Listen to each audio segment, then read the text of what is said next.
It's time to talk about Las Vegas with Ira. Each week, Ira David Sternberg talks with the celebrities, entertainers, writers, and personalities who make Las Vegas the most exciting city in the world. And now, here's Ira. Anything you want us to be, bring us your fantasy, LV. What am I holding in my hand?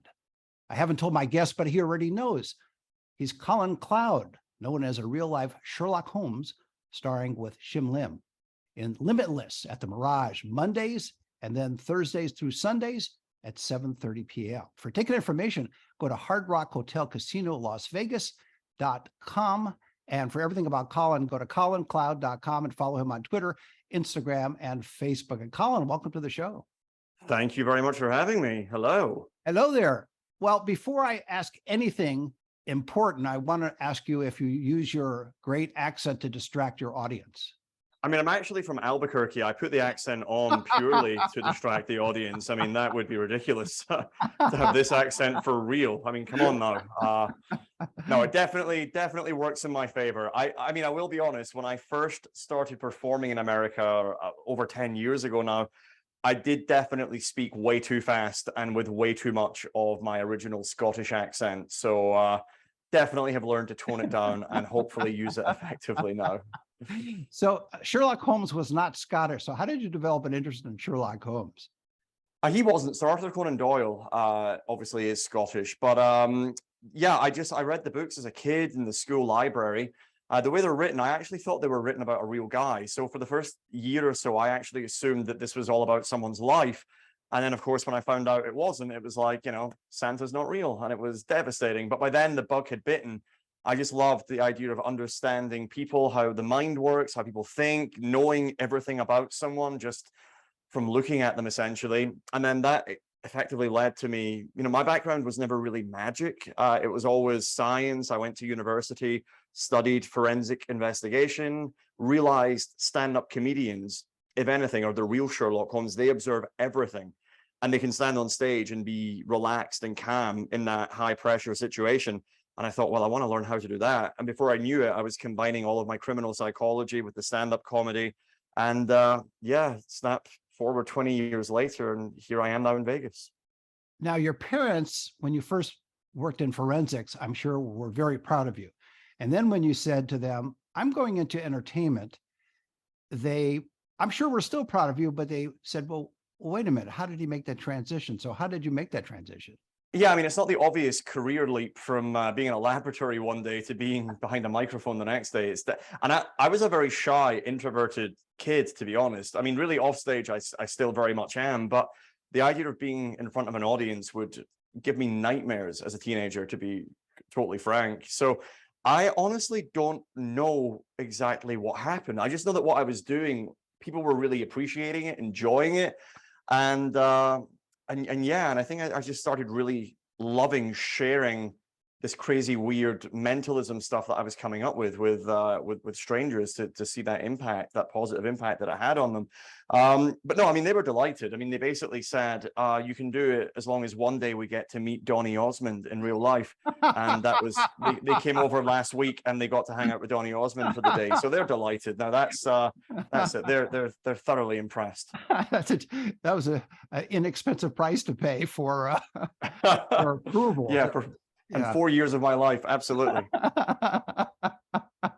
So the important question is, once again, do you consider yourself, given what you do, and we'll get into exactly what you do on stage, but given what you do you consider yourself an illusionist? I mean, yeah, I mean, I've been in the Broadway show, The Illusionist. So yeah, I mean, I think, you know, there are different aspects to illusion. Typically, when you think illusionist, you think rabbit out of hat. Hang on one second, Colin, and that is, okay, you could have been in a Broadway play called The Murderer. That doesn't make you a murderer. I mean, as far as you're aware, but let's not get Yes, into that. This is not the time or the place. I don't need that evidence out online. I have forensic evidence. I have forensic evidence. Yeah, I'm safe. I know what I'm doing. But no, that show, basically, when people think illusionist, they think rabbit out of hat, people in boxes type thing. And the stuff I do is illusion in the sense that you are making it seem like you're able to do something. In my case, I make it seem like I can read someone's mind, Right. when in reality, I've created a toolbox of methods and strategies that allow me to make people give off information without them realizing they're doing it. And within the context of the theater, we make it seem like mind reading. But, you know, I'm a very skeptical person by nature, the fact I'm a scientist. So it's very much for me about creating the illusion of being able to read someone's mind, when really there are many other techniques at play. I've watched many of your appearances on various shows, and it is amazing how you're able to pick up on cues. In fact, I'm surprised you're not entering into the World Series of Poker, because you can see I've people. been banned. One of the first things that happened, Mirage banned us, Shin and myself, from being allowed to play cards and gamble in the casinos. So I think we're on some list somewhere in Vegas where, you know, our hair is too easily recognizable that they're like, yeah, these guys leave immediately. I should have asked, Otherwise, we would, obviously. I should have asked him that question too. He's been on the show, and I didn't think about asking him about that. With you, it was an obvious question, just because you can read people so well. So that's the. Now, I'm not going to put you under any pressure to read anything about me, because I can barely read myself. But if you notice some weird thing along the way here during our conversation, please feel free to just jump in and say. Absolutely. So when did you develop the act itself? And did you rely on any mentors at the time when you first developed the act? I mean, clearly you were doing it. As you said, people were delighted with what you were doing. But did you have people along the way that helped you and helped you formulate and structure it so that it is what it is today? And again, you're at the Mirage with Shin Lim. So that's a major venue for you here in Las Vegas. Yeah, no, it's incredible. I mean, I grew up in Edinburgh, in Scotland, where we have the Edinburgh Fringe Festival, which is the largest arts festival in the world, 4,000 plus shows per day in Edinburgh through the month of August. So I grew up being surrounded by various hypnotists, comedians, a couple of mentalists, and I was able to absorb that for the full month of August every year. You know, all these guys coming to Edinburgh, and basically the Edinburgh Festival feels like Vegas in Edinburgh, which is a much, you know, smaller space. Right. Doesn't have the space for this many shows, and it becomes like purpose built for a month. And I just got to absorb all this amazing content. So I think my first mentors were more comedians than they were, you know, magicians or mentors. My passion was always comedy to begin with. So growing up, you know, I was fascinated with, you know, Rowan Atkinson, Stephen Fry, watching shows like The Fast Show in the UK, Father Ted in the UK, which if people Google will find phenomenal clips of some of the best comedy ever performed, in my opinion. But I really just love that. The fact that with comedians, they are connecting with an audience through honesty and truth, right? For the most part. I'm sure there's embellishment and lies to tell a better story along the way, but I just always loved that a comedian would stand on stage and just be honest with the audience. Whereas with magic, I always felt like when I watched magicians, it was like, wait, they're trying to connect with me through lies and deceptions. And it was like this weird barrier that went up in the first place. So I think the reason I was drawn to more the mentalism stuff is that all of that was stripped away. And it was then very much just me and the people. And, you know, I mean, you come and watch the show at the Mirage, you know, everything Shin does is beautiful sleight of hand. In my opinion, I mean, he pioneered this, and, you know, as far as I'm aware, he pioneered the concept of performing this style of magic to the camera. And he really, you know, for the last 15 years in the world of magic has been renowned as this guy doing this crazy stuff. And it just really took off for him, and rightly so. It is phenomenal to watch. Whereas, and I class that as like, that is art, in my opinion. What he's doing is a real art. Whereas what I'm doing is I really just love the connection between me and the audience and engaging as many people as I can throughout the show and making, you know, not having any barriers, making it all about me and them and that interaction. So that is why I was fascinated with it. And that's why I think comedians ultimately have been the biggest influence on my journey. Sure, because it's obvious you have a good sense of humor, and with that talent and skill that you have, it's a great combination for performances, especially here in Las Vegas, let alone Edinburgh. So yeah, I think it's very disarming. And I think a lot of, you know, not all, but a number of mentalists I'd seen in the past, it was always slow and drawn out and very mysterious. And, you know, I just love making it fun and playful and high energy. So the same way that Shin with his magic, it's like machine gun magic, where it's rapid moment after moment after moment. I mean, he very much inspired me to really up my game with regards to how much I really cram into such a short amount of time. because I saw the impact that that had. Modern audiences, I think, who are used to YouTube, which is where Shin first made a name for himself, they're so used to being able to just click next if they get bored. They want it, you know, fast, high energy, and that is, I think, what both Shin and I deliver throughout the entire show. Do you ever come across a situation, and it must just because of the law of averages, but do you ever come across a situation where you just can't read somebody? There are different people who are better at different things. Like the thing we've just added back into the show, there are some people who are more suggestible than are easier to read. There's like a scale that I've kind of learned. Just as it's when I say it's intuition, I don't mean in a psychic sense. I just mean, you know, you drive a car every day for 10 years. Before you know it, you drive a car without thinking about it. It's the same way with picking audience members. I just know from the certain energy they give off, their body language, their attitude, their tone, their confidence, what they're going to be best at. So there's one routine in the show where I hypnotize someone and turn them into the mind reader. And then there are, you know, other parts where I'm the one deducing deep, dark secrets about audience members in the back corners of the room. So every audience member is perfect for something, and it's just making sure I mean, listen, my goal every night is to give that audience the perfect show. I want what they see to be the best 90 minutes that they can possibly have. So every night for me, because I am picking everyone at random, it's always different, and you know, it keeps it scary and exciting all at the same time. But I think people then understand that I'm present in the moment, and they really feel like this show is for me because of the ad libs, the things that I reveal. I mean, you can come and watch the show 2 nights in a row, and it's going to feel, you know, for the most part, pretty different because it is all about the people. That's the best part of it, is that, you know, there's a basic script or approach, but clearly different people come up to you, or you pick different people, and depending on their personalities and what they're talking about, it's always going to be different, which makes it easier for people to see you more than once and enjoy it. I mean, I've had people speak to me after the show, bringing new family members, saying this is like the 7th or 8th time we've seen the show.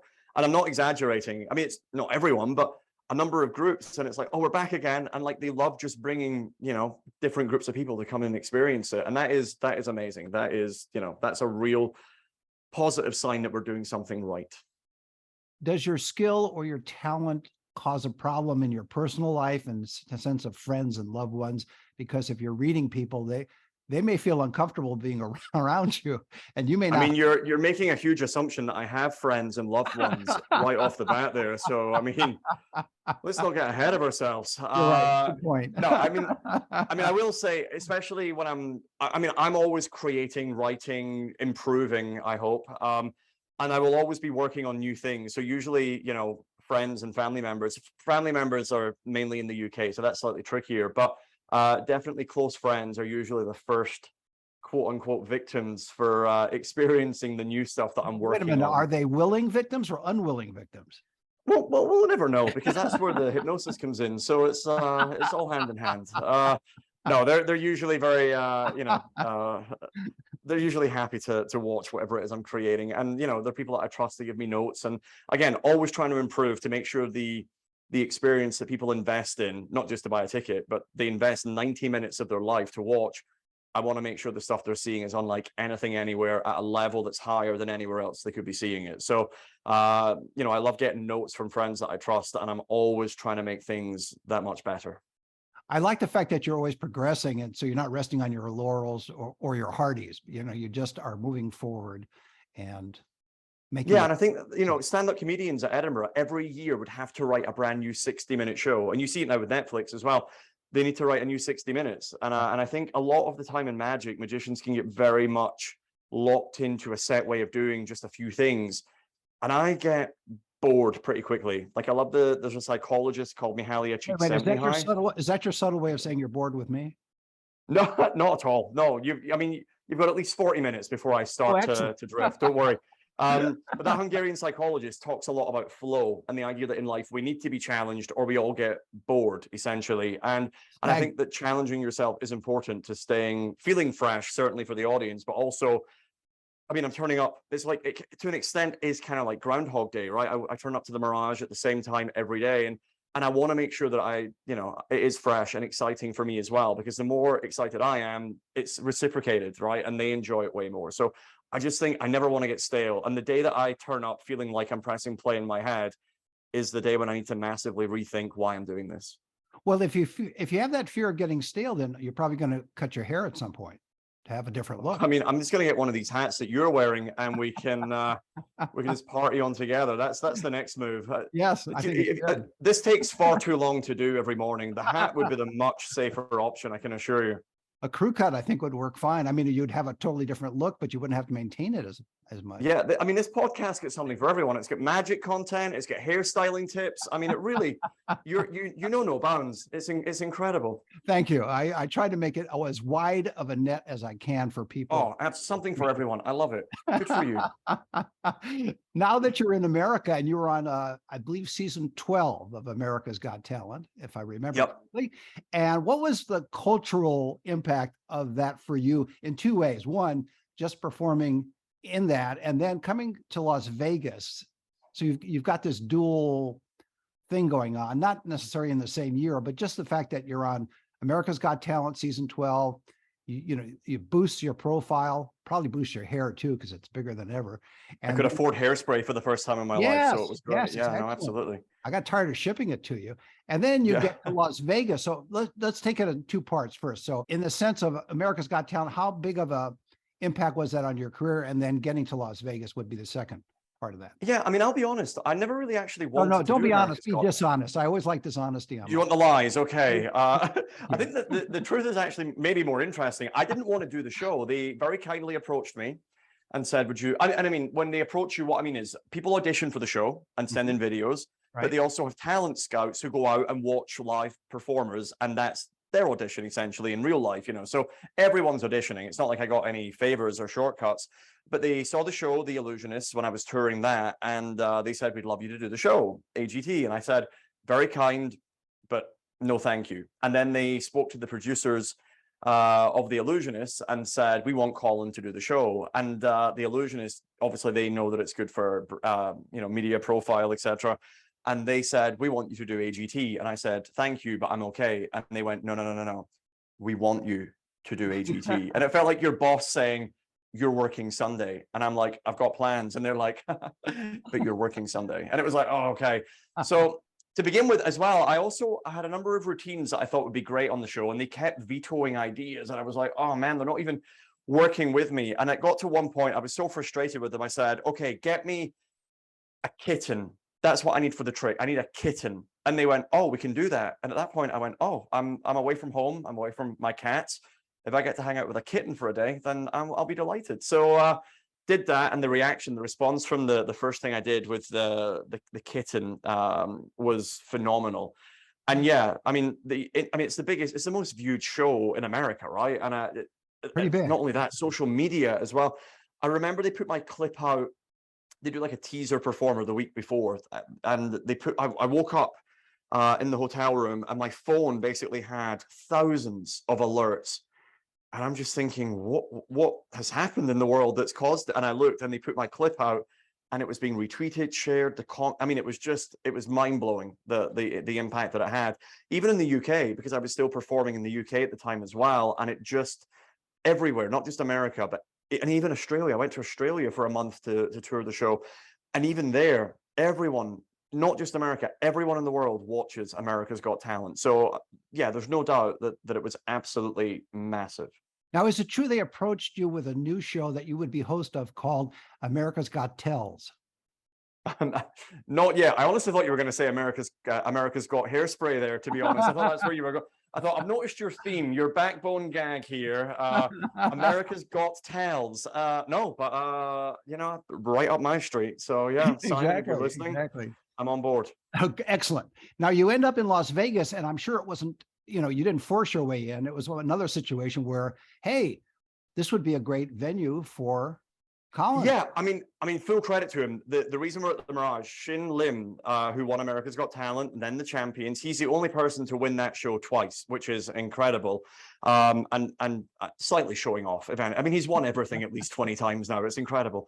But they approached him and said, hey, Shin, we want you to headline on the Las Vegas Strip. Shin, obviously, delighted, said yes.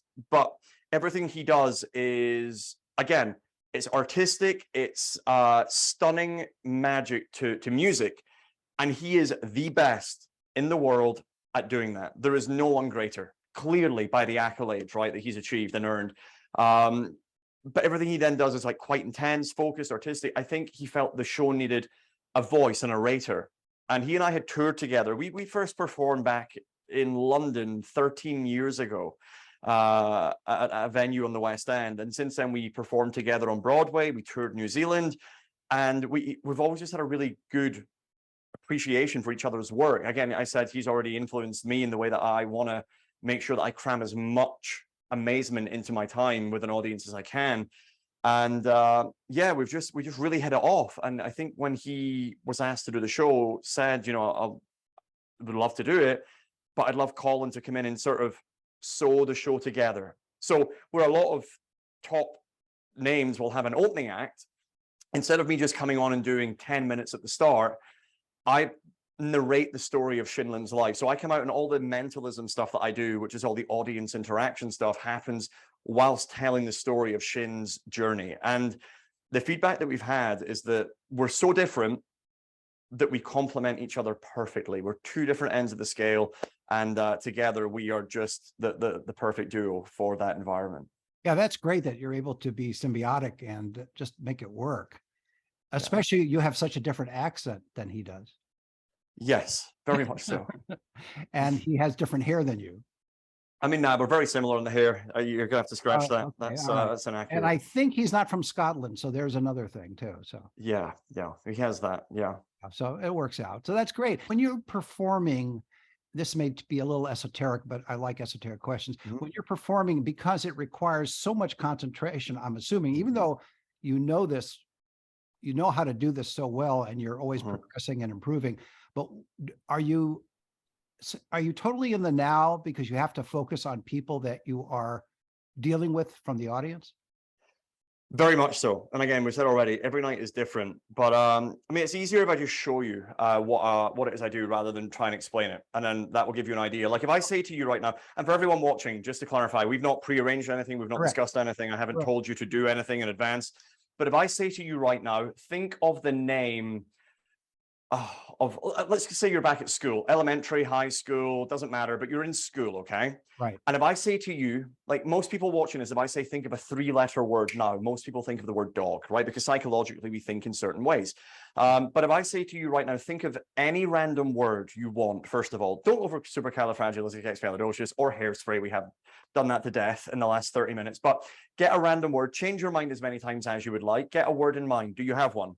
So it'd be a 3-letter word or just any No, kind no, no. Now I'd say max 8 letters. Don't go too crazy. Just Okay. get, and you'll see why in a moment, because I'm going to All have you right, yeah, imagine I have the typing it. word. But I have the word. wonderful. And if you want, you can still change your mind. It doesn't matter, right? But lock something into your mind right now. And imagine you walk up to, let's not say you, let's imagine someone in your class that you've not seen in years. Doesn't need to be your best friend in case you think I've researched you on Facebook, Twitter, etc. Think of a random person who was in your class, okay? And imagine they walk up to the blackboard and they take the chalk and they start to write the word on the blackboard. Okay. And really see them. So try not to move your eye. Keep your eyes open or I can't do it. Keep your eyes open. Sorry. Perfect. Okay. So really imagine them writing the word on the blackboard. So just see them. And then imagine you hear the teacher coming back into the room. So you, in your mind, not out loud, you start shouting the name of the person. Okay. So tilt your chin back up slightly, right? And don't move your lips. Imagine shouting the name. Don't actually shout it. So you're in your head shouting the name, but you're seeing them write it. So one's visual, one is auditory, one's visual, one, okay. You can stop. I'm going to write down something that may or may not make sense. And the thing that, and again, we the thing that didn't he's writing on the prearrange board any is- of this, okay? But right. The thing that he's writing Okay. on the board is different from his name though, right? say that one more time. What he's writing on the board is a different word than I'm calling his name, right? Exactly. I hope. And this is about distracting your load. What was the name of the person, first of all, just to get that out of the way? What was their name? Jack. Jack. Okay. And when was the last time you thought about Jack? How many years ago? Well, not that, well, just the other day. Okay, but you could have thought of anyone, right? That was like Oh, a random absolutely. choice you just Correct, made right now. correct. Here's the Yeah. important part. What word was Jack writing on the board? What word were you imagining him writing?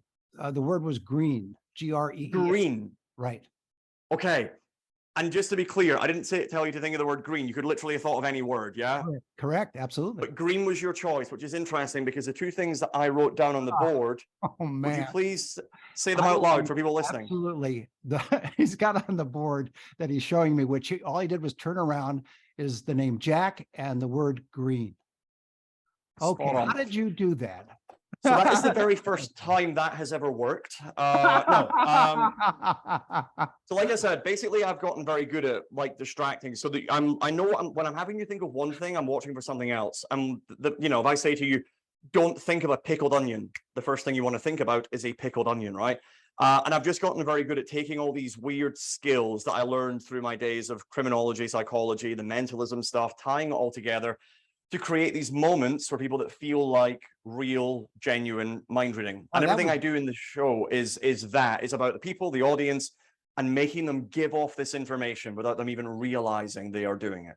That was absolutely amazing. Although, how do I know you didn't have that cat that they gave you in your jacket pocket, writing with his paw those two words?